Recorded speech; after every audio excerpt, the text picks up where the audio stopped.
कह रहा है कि यदि किसी यहाँ पर क्वेश्चन कर रहे हैं साधारण भाषा में कि यदि किसी वस्तु को 15% के लाभ पर बेची जाती है, यदि वह वस्तु को 27 रुपए अधिक में, कितने रुपए अधिक में, तो 27 रुपए अधिक में बेची जाए तो वस्तु पर 20% का लाभ होगा। तो वस्तु का क्रय शुल्क हमें ज्ञात करना है। जैसे जो साधारण भाषा में देखते हैं, यदि वस्तु को किसी मूल्य पर बेचा जाता है, मान लीजिए कि कोई वस्तु है जिसको किसी मूल्य पर बेचा जाता है, हमारा प्रतिशत प्रॉफिट कितना हो गया है, तो जो 3% इसको हम प्रॉफिट नोट करते हैं, तो हमारा प्रतिशत प्रॉफिट 15% का प्रॉफिट हो रहा है। ठीक है, यदि वस्तु को 27 रुपए अधिक वस्तु को 27 रुपए अधिक में बेचा जाता है, कितने रुपए में, 27 रुपए अधिक में बेचा जाता है, तो हमें कितने प्रतिशत का प्रॉफिट होता है, तो 20% का प्रॉफिट होता है। तो हमें वस्तु का पूछ क्या रहा है, तो वस्तु का क्रय मूल्य हमसे पूछ रहा है, वस्तु का क्रय मूल्य को हम सीबी से लोड कर रहे हैं, यही पूछ रहा है। तो इसको हम बना सकते हैं साधारण मेथड से भी और लॉन्ग मेथड से भी। लॉन्ग मेथड से बनाने का तरीका है, प्रतिशत हमारा क्या है, जहाँ से हमारे लिए सीबी बराबर x और एसपी बराबर 27 रुपए अधिक बेच रहा है, तो x प्लस 27 x मान का बनेगा तो आपको कम से कम 10 मिनट या 5 मिनट लगेंगे। ठीक है, अगर वैसा नहीं बनाना है, अगर साधारण भाषा में एकदम तुरंत क्वेश्चन देखते ही उड़ा देना है, तो हमारे अनुसार ले लीजिए। हम इसको कैसे बनाते हैं, तो सबसे पहले सोल्व लिख लेंगे। यहाँ पर लिखने के बाद हम देखेंगे सीपी को क्रय मूल्य बोलते हैं और एसपी को विक्रय मूल्य बोलते हैं ना। इसको क्रय मूल्य और इसको विक्रय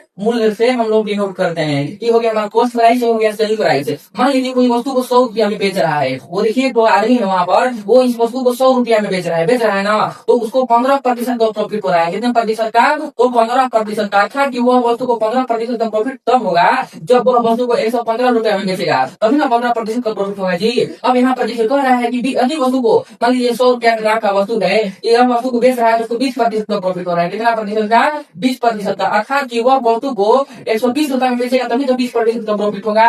और हमें देना 27 रुपये अधिक में बेचता है, देखिए यह 115 रुपये में बेच रहा है, यहाँ 120 रुपया में बेच रहा है। अर्थात कि यदि यह 115 रुपया में न बेचकर यह 27 रुपये अधिक मूल्य में बेचता, तो इसे 120% का प्रॉफिट होता ना, क्योंकि एक्चुअली में यह 5 रुपए अधिक इसका प्रॉफिट हो रहा है। इस वस्तु से इस वस्तु में 5 रुपए का प्रॉफिट हो रहा है, एक्चुअली में 27 रुपए अधिक में बेचता है। ठीक है, यहाँ से इसको हम सोल्व कैसे करेंगे, इसको सोल्व करेंगे क्योंकि एक्चुअली में 27 रुपए अधिक में बेच रहा है वस्तु, और हमारा ओरिजिनल जो है 5 रुपए अधिक आ रहा है, बता 5। अगर हमें क्रय मूल्य पूछ रहा है, अगर प्रारंभिक विक्रय मूल्य पूछता तो 115 से गुणा कर देते, और अंतिम विक्रय मूल्य पूछता तो 120 से गुणा कर देते। हम सीपी पूछ रहा है, अर्थात कि क्रय मूल्य पूछ रहा है। यहाँ से हम 100 से गुणा करेंगे, क्योंकि क्रय मूल्य हम 100 माने हैं। यहाँ से हमारा 5 गुना 10, यहाँ से हमारा कितना हो जाएगी जी, तो यहाँ पर 0 27 गुना 54, यही ना होगा हमारा।